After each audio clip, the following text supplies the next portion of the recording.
Era Mekah dan menuju hijrah. Berhala telah menjadi Tuhan di semenanjung Arabia selama ratusan tahun lamanya. Dan Mekah, pusat dari kehidupan spiritual bangsa Arabia, adalah ajang kontestasi berhala. Ka'bah, monumen spiritual peninggalan Nabi Ibrahim itu pun dipenuhi oleh ratusan berhala. Hingga kemudian, kenyamanan para berhala itu mulai terusik dengan datangnya utusan Allah, Muhammad bin Abdullah.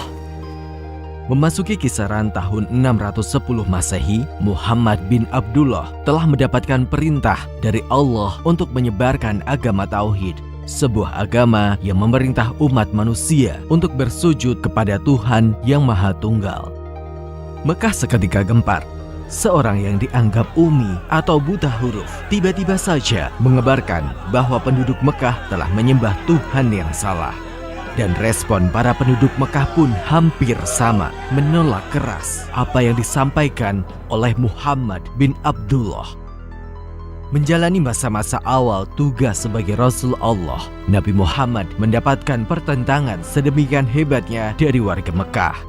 Bagaimanapun juga, sebagai hamba yang telah disiapkan Allah sebagai Rasul, Muhammad bin Abdullah memiliki rekam jejak yang sangat mulia, baik dalam kehidupan pribadi maupun pada pergaulan sosial. Para penduduk Mekah selama ini mengenal Muhammad bin Abdullah sebagai Al-Amin atau orang yang terpercaya. Dikisahkan, beberapa tahun sebelum era kenabian, Muhammad bin Abdullah telah berhasil menjadi penengah dalam konflik mengenai siapa yang berhak meletakkan Hajar Aswad di Ka'bah. Bermula dari Ka'bah yang mengalami kerusakan akibat terjangan banjir. Para pemuka Mekah bersepakat merenovasi bangunan spiritual tersebut. Muhammad bin Abdullah pun terlibat dalam proses renovasi. Hingga akhirnya renovasi memasuki tahap akhir dengan meletakkan Hajar Aswad ke posisinya semula. Dan dari sinilah konflik mulai muncul. Terjadi pertikaian di antara klan-klan terhormat Mekah yang terlibat dalam renovasi Ka'bah. Masing-masing dari mereka bersikeras merasa paling berhak meletakkan Hajar Aswad ke tempatnya.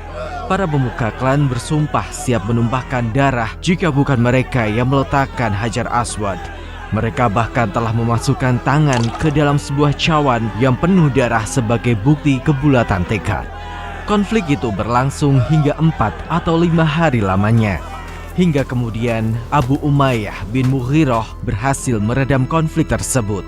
Saat itu mereka semua sedang berkumpul di kawasan Masjidil Haram dengan tensi pertikaian yang memuncak.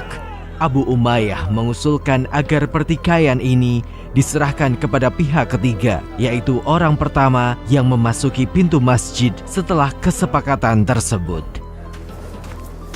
Muhammad bin Abdullah menjadi orang pertama yang memasuki pintu Masjidil Haram.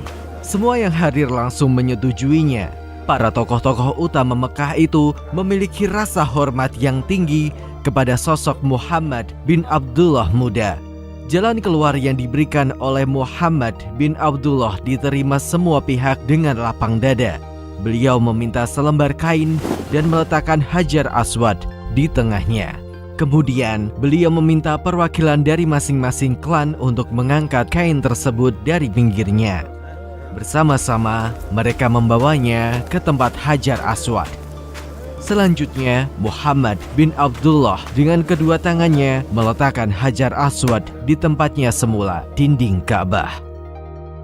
Salah satu pemuka Mekah yang melihat kecerdasan Muhammad bin Abdullah berkata, "Alangkah mengherankan dan menakjubkan orang-orang tua yang mulia menetapkan seorang anak muda untuk menyelesaikan sengketa mereka. Demi Tuhan, dia pasti mengungguli mereka dan pasti dia akan berperan besar setelah ini."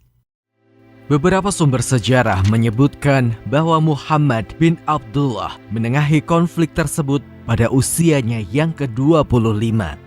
Namun, beberapa sumber sejarah lainnya menyebut beliau ketika itu berusia 35 tahun. Muhammad bin Abdullah menikah dengan Khadijah pada usia 25 tahun. Saat itu, Khadijah telah berusia 40 tahun. Dalam catatan sejarah Islam, Khadijah merupakan orang pertama yang mengimani kenabian Muhammad bin Abdullah. Tidak seperti umumnya penduduk Mekah, Muhammad bin Abdullah tidak pernah sekalipun ikut menyembah berhala.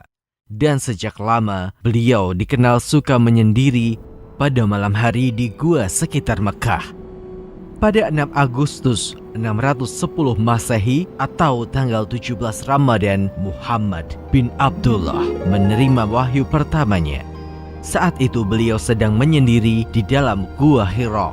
Malaikat Jibril pun datang menyampaikan wahyu pertama dan menandai awal mula era kenabian Muhammad bin Abdullah. Nabi berasal dari istilah naba yang artinya adalah berita penting. Allah melalui malaikat Jibril menurunkan berita penting tuntunan agama melalui hambanya yang ditunjuk sebagai nabi. Tuntunan agama ini mencakup seluruh aspek kehidupan umat manusia demi keselamatan manusia di dunia maupun akhirat. Bukan tugas yang mudah diemban oleh Muhammad Sallallahu Alaihi Wasallam. Penduduk Mekah melakukan penolakan keras terhadap apa yang disampaikan oleh Nabi Muhammad. Mereka pun beramai-ramai memberikan perlawanan kepada Nabi akhir zaman. Era Mekah merupakan masa-masa terberat perjuangan Nabi Muhammad dalam menyampaikan kebenaran ilahiyah. Orang pertama yang mengimani kenabian Muhammad bin Abdullah adalah Khadijah. Istri Nabi Muhammad ini bahkan mendukung perjuangan dengan segenap harta benda. Awal era kenabian ini dikenal sebagai periode Mekah, sebuah masa yang merupakan tahapan paling berat dalam perjuangan dakwah. Namun, meskipun mendapatkan tekanan yang luar biasa, selalu ada orang-orang yang diberi petunjuk Allah sehingga beriman. Setelah Khadijah, Ali bin Abi Thalib menjadi orang kedua yang memeluk Islam. Beliau merupakan putra dari Abu Thalib, paman dari Nabi Muhammad. Abu Thalib inilah yang bertindak melindungi Nabi dari tekanan para penduduk Mekah pada era awal kenabian. Berikutnya, orang terdekat Nabi Muhammad yang memeluk Islam adalah Zaid bin Harithah. Beliau merupakan bekas budak yang kemudian menjadi anak angkat Nabi Muhammad. Pada masa pra-Islam, belum ada larangan mengadopsi anak dan memposisikannya sebagai anak kandung. Sebelum datangnya Islam, Zaid sempat menyandang nama bin Muhammad, sampai kemudian nama itu dibatalkan setelah datangnya Islam dan nama beliau kembali sebagai Zaid bin Harithah. Di luar keluarga Nabi Muhammad Sallallahu Alaihi Wasallam, Abu Bakar As-Siddiq menjadi orang pertama yang memeluk Islam. Beliau merupakan karib Nabi Muhammad jauh sebelum era kenabian. Abu Bakar As-Siddiq memiliki sifat mulia dengan kejernihan hati dan pikiran. Beliau dikenal tidak hanya sebagai saudagar kaya raya, tetapi juga berpengetahuan luas. Pada masa awal, Abu Bakar As-Siddiq banyak membantu dakwah Nabi Muhammad. Setelah beliau mengucapkan kalimat syahadat, beberapa penduduk Mekah turut masuk Islam. Tokoh-tokoh Mekah seperti Utsman bin Affan, Zubair bin Awam, Abdurrahman bin Auf, Sa'ad bin Abi Waqqas, Thalhah bin Ubaidillah, Ja'far bin Abi Thalib, dan beberapa lainnya menjadi pengikut Nabi Muhammad. Kemudian datanglah kelompok kedua yang masuk Islam, seperti Abu Ubaidah bin Al-Jarrah, Amir bin Al-Jarrah, Abu Salamah, Abu Dzar Al-Ghifari bersama saudaranya Anis, serta ibu mereka dan lain-lain. Berlanjut juga dengan keislaman salah satu pemimpin umat pasca Nabi Muhammad, Umar bin Khattab. Mereka yang masuk Islam baik di era Mekah maupun Madinah dan turut menyertai perjuangan Nabi Muhammad dikenal sebagai sahabat Nabi. Inilah sisi egaliter dalam ajaran Islam. Mereka yang jelas-jelas belajar Islam langsung dari Nabi Muhammad namun tidak disebut sebagai murid. Kelompok ini kelak akan dikenal sebagai generasi sahabat, yaitu mereka yang memperoleh pengetahuan Islam secara langsung melalui Nabi Muhammad Sallallahu Alaihi Wasallam. Pada masa periode Mekah, pengikut Nabi Muhammad hanya mencapai 30-an orang. Dakwah Nabi masih bersifat tertutup mengingat tekanan yang sangat berat dari sebagian besar penduduk Mekah. Rumah milik Al-Arqam yang telah menjadi seorang muslim digunakan Nabi Muhammad sebagai tempat pertemuan para pemeluk Islam di masa awal. Di tahun ketiga kenabian, dakwah mulai dilakukan secara terbuka. Situasi ini membuat pertentangan kepada Nabi Muhammad semakin kuat. Salah satu tokoh penentang utama adalah Abu Lahab yang memiliki nama asli Abdul Uzza bin Abdul Muthalib. Dia adalah salah satu tokoh utama Mekah dan sekaligus paman Nabi Muhammad. Sikap Abu Jahal ini juga diikuti sebagian besar tokoh-tokoh utama Mekah, termasuk di dalamnya Abu Sufyan. Situasi ini membuat Nabi Muhammad SAW memerintahkan sebagian sahabatnya untuk hijrah dari Mekah. Diriwayatkan, hijrah pertama sahabat Nabi adalah ke Habasyah, sebuah tempat di pesisir timur Afrika yang sekarang masuk dalam wilayah Ethiopia. Nabi Muhammad sendiri dan beberapa sahabat lainnya masih bertahan di Mekah. Klan-klan Quraisy bahkan melakukan blokade ekonomi terhadap Nabi Muhammad. Dan tekanan terhadap Nabi Muhammad semakin memuncak seiring wafatnya Abu Thalib.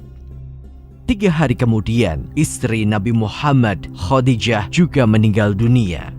Pasca meninggalnya Abu Thalib dan Khadijah, Nabi Muhammad sempat melakukan kunjungan dakwah ke beberapa suku non-Quraisy di sekitar Mekah. Salah satunya adalah ke Thaif yang mendapat sambutan tidak baik. Nabi Muhammad kemudian memanfaatkan musim haji pada tahun ke-10 kenabiannya. Musim haji dihadiri oleh tokoh-tokoh dari berbagai suku yang ada di Jazirah Arabia. Menjelang musim haji tersebut, tokoh-tokoh kafir Mekah seperti Abu Lahab semakin meningkatkan kampanye hitam terhadap Nabi Muhammad. At-Tufail bin Amr, tokoh suku Dus dari Yaman yang datang ke Mekah, tak luput dari peringatan ini. Dia telah diwanti-wanti agar tidak mendekat atau terpengaruh ucapan Nabi Muhammad. At-Tufail pun berkata, "Aku menyumbat telingaku dengan kapas." Hingga kemudian dia mendengar langsung bacaan Nabi Muhammad ketika berada di Masjidil Haram. At-Tufail sangat terkesan dengan bacaan tersebut. Dia pun bertekad akan meminta penjelasan langsung kepada Nabi Muhammad. Dengan demikian, dia bisa menilainya dengan seluruh kemampuannya. Jika baik, maka akan aku terima. Jika buruk, aku akan menolaknya. At-Tufail mendatangi rumah Nabi Muhammad dan mendapatkan penjelasan yang sangat masuk akal baginya. Tanpa ragu, At-Tufail segera memutuskan masuk Islam. Sekembalinya ke Yaman, beliau mengajak seluruh kaumnya menjadi muslim dan diterima dengan baik. Tokoh lainnya yang ditemui adalah Suwaid bin Syam, salah satu pemuka Yathrib dari suku Aus. Suwaid mendengarkan apa yang disampaikan oleh Nabi Muhammad dan kemudian memeluk Islam.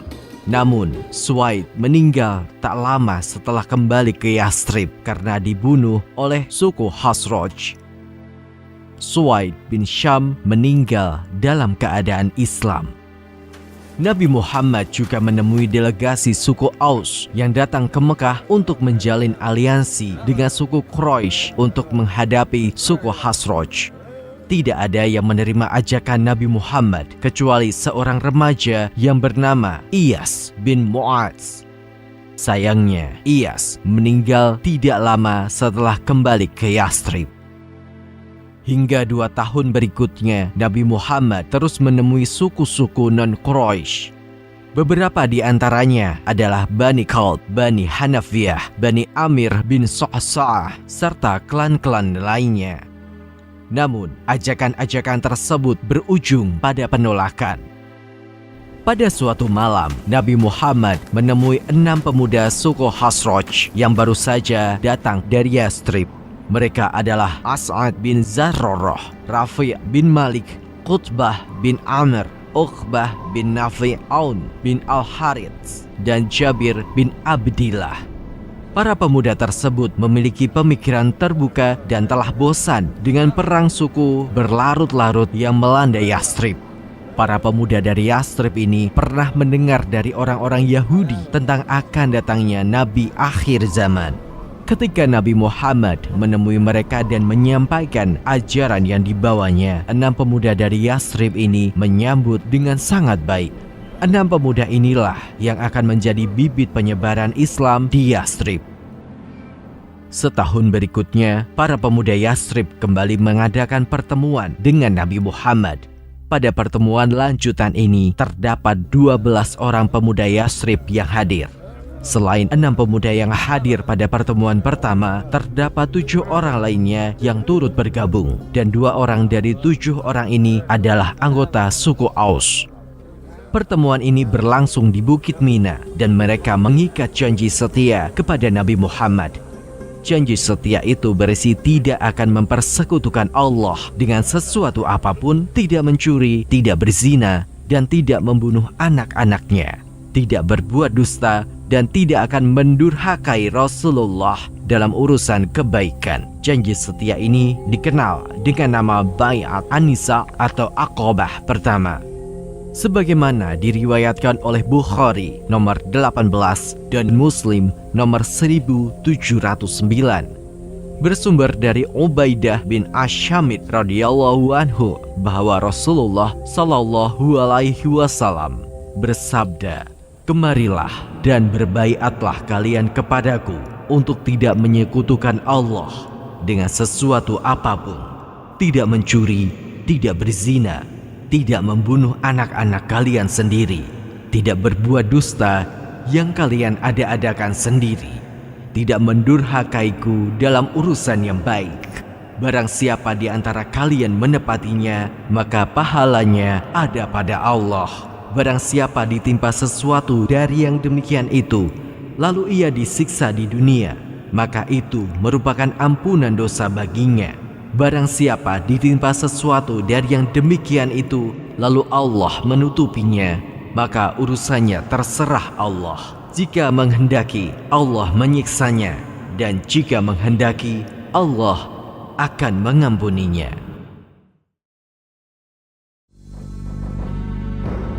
Penulis naskah Abdullah Hasan, ilustrator Yudi Toto, narator Dia Rashid Putra, musik Agus TM, editor Anggit Febrila, produser Haidar Ahmad Furqoni, diproduksi oleh Kastadi Sentra Media.